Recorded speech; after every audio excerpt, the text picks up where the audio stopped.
ఈ రోజే డౌన్లోడ్ చేయండి. మీ ఫేవరెట్ షోస్ చూడండి. మీకేటైందిరా? మీరెట్టాగు ఇదే కోరుకుంటారు కదా.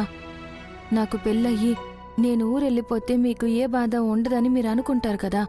అలాగేట్లేదక్కా, నువ్వంటే మాకు చాలా ఇష్టం. బడికి వెళ్ళకపోయినా బాధపడం గాని నీ దగ్గర చదువుకోవడానికి రాకపోతే మాత్రం మాకు అదొక లాగుంటదక్కా.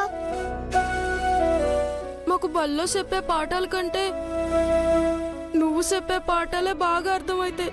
రేపటి నుంచి మాకు పాఠాలు చెప్పేదెవరు? మేము తప్పు చేస్తే మమ్మల్ని తిట్టేదెవరు?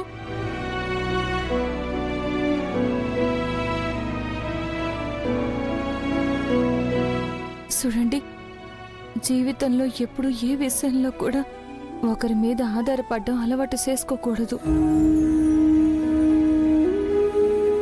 మీరు బాగా చదువుతారు కాబట్టి మీరే ఒకరికొకరు తోడుగా ఉంటూ తెలియని విషయాల్ని తెలిసిన వాళ్ళ దగ్గర నేర్చుకోవడం అలవాటు చేసుకోవాలి. సరేనా?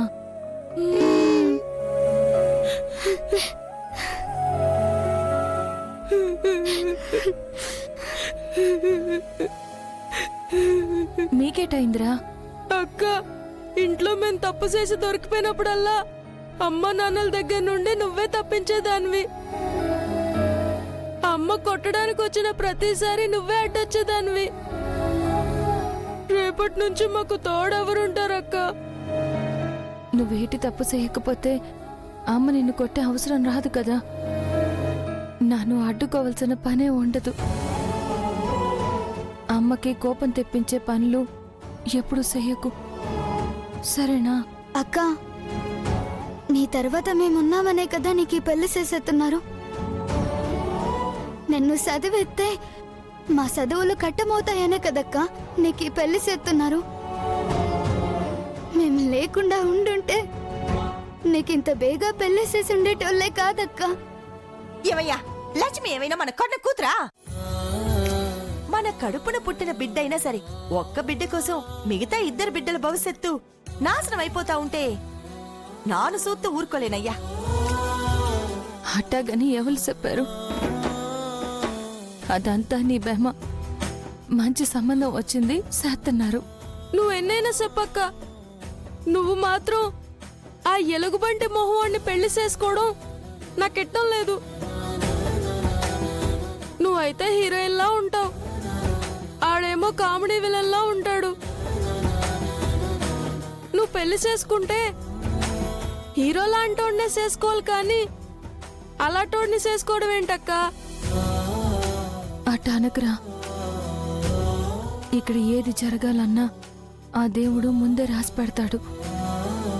ఆయన ఏటి తలిస్తే అదే జరుగుతుంది. అంతెందుకు, గోపన్నయ్యని పెళ్లి చేసుకున్న సింధుజాక్షి వదిన కూడా మంచిగా చదువుకుంది.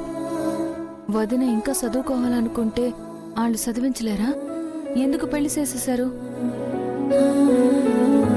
మంచి సంబంధం వచ్చింది కాబట్టి చేసేశారు. నా పెళ్లి కూడా అంతే. అది సరే గాని ఇంతకీ గోపన్నయ్య వాళ్ళు వచ్చారా? ఎంత మంచోడో అబ్బాయి. రండి, బేగా రండి. నమస్కారం అండి. లుకాలు రావదినా? అటు చూడవే, వదినోళ్ళు వస్తున్నారు. నమస్కారం. నమస్కారం. రండి రండమ్మా. ఏటక్క ఇది? ఏమ్మా, బావున్నావా? బాగున్నాను. రండి. అందరికంటే ముందొచ్చి పెళ్లి పనుల్లో సాయం ఉండాల్సింది పోయి దూరపు చుట్టాలా అందరూ వచ్చేసి నాకొస్తున్నారే. ఇంకాసేపు ఆగి అప్పగింతలప్పుడు రావాల్సింది కదక్కా. అట్టా మాట్లాడతావేంటి నోకాలు? ఇంటికి కొత్త కోళ్ళొచ్చినది. తనకి మన తిండి అలవాట్లేదు, మన నీళ్లు వంట పట్టడం లేదు. తను తయారై వచ్చేసరికి ఇదిగో ఈ ఆలైపోయింది. నా నీడు చేస్తాను చెప్పు. అలాగంతే నానేం చెప్తానక్క. ఈ పెళ్లి జరుగుతుందంటేనే దానికి కారణమే నువ్వు. ఓ రకంగా ఈ పెళ్లికి పెద్దే నువ్వక్క. నువ్వింత ఆలస్యంగా రావడం ఏమాత్రం బాగోలేదక్క. నువ్వు కోప్పడకు నూకాలు. మరిది మా ఇంటి కోడలు తీసుకురావడానికి సాయపడ్డాడు. ఆ రుణం ఉంచుకోకూడదు కదా అని నేను మీ ఇంటికి అల్లుని తీసుకురావడానికి సాయపడ్డానన్నమాట. మ్యాడీ ఏంటి ఇంకా రాలేదు? వాడేం ప్లాన్ వేసాడో ఏంటో నాకేం అర్థం కావట్లేదు. ఈ రోజు ఎలాగైనా సరే నేను ఇక్కడి నుంచి బయటపడాలి. ఈ ఛాన్స్ మిస్ అయిందంటే నేను ఈ ఊరు నుంచి ఇంకా బయటపడడం చాలా కష్టమైపోతుంది. ఇక్కడున్నావు మ్యాడీ.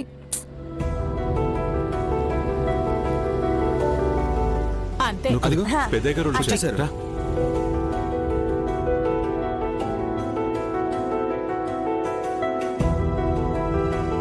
నమస్కారం అయ్యా. మ్యాడీ నమస్కారం అక్క. ఎలా ఉన్నావు? నమస్కారం అయ్యా. నమస్కారం. నమస్కారం. నమస్కారం అయ్యా. సింధు,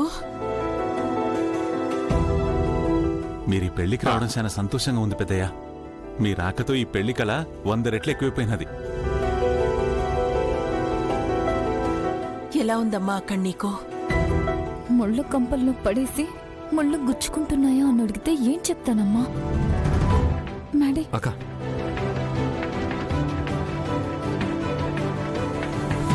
ఈ రోజు నిన్ను తప్పించకుండా ఆపడం ఆ దేవుడి వల్ల కూడా కాదు. నేను అదే నమ్ముతున్నాను రమ్మాడి. కానీ తాతయ్య వాళ్ళు ఇక్కడే ఉన్నారు, ఈ ఊరి వాళ్ళంతా ఇక్కడే ఉన్నారు.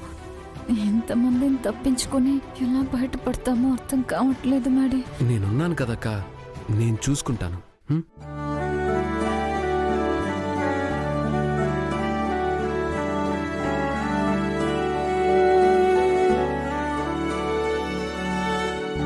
కోటేశ్వరరావు, ఏర్పాట్లు బ్రహ్మాండంగా ఉన్నాయ్యా. అయ్యా ముహూర్తం ఎన్నింటికన్నావు? 11:45 శుభం శుభం. అక్క, ఆ ఎర్ర బస్సుకి మంచి పనిష్మెంటే పడింది. తను పెళ్లి చేసుకోబోయేవాడు తాగుబోతు. మంగా, వాళ్ళేటే ఓ గుసగుసలు మాట్లాడుకుంటా ఉండారు. మనకెట్టా తెలుతుందమ్మా? అయినా నువ్వేం కాపరపడ మాకు. నానో కంట కనపడుతూ ఉంటాను. ప్లే బాయ్ కూడా ఒకరిని నాశనం చేయాలని చూస్తే వాళ్ళే నాశనం అవుతారనడానికి పెద్ద ఎగ్జాంపుల్ ఈ పెళ్ళే. అన్నయ్య, అన్నయ్య సుసవా? వాళ్ళిద్దరూ అప్పటినుంచి ఏవేవో గుసగుసలు మాట్లాడుకుంటున్నారు. అవేటో అర్థం కావట్లేదన్నయ్య. నిజమేరా గోపి, ఏటి మాట్లాడుకుంటున్నారంటావు? మీకసలు బుద్ధుందా? వాళ్ళిద్దరూ అన్నా చెల్లెలు, వాళ్ళ మధ్య ఎన్నెన్నో ఉంటాయి. వాటిని కూడా తప్పుగా చూస్తారేంటి? నోరు మూసుకుని ఉండండి. సరేలే. రే, నన్ను ఎప్పుడు తీసుకెళ్తావురా? ఈ పెళ్ళిని మనం కల్లారా చూడాలక్క. ఎర్ర బస్సు మెడలో 3 ముళ్ళు పడుతుండగా మనం వెళ్ళిపోదాం.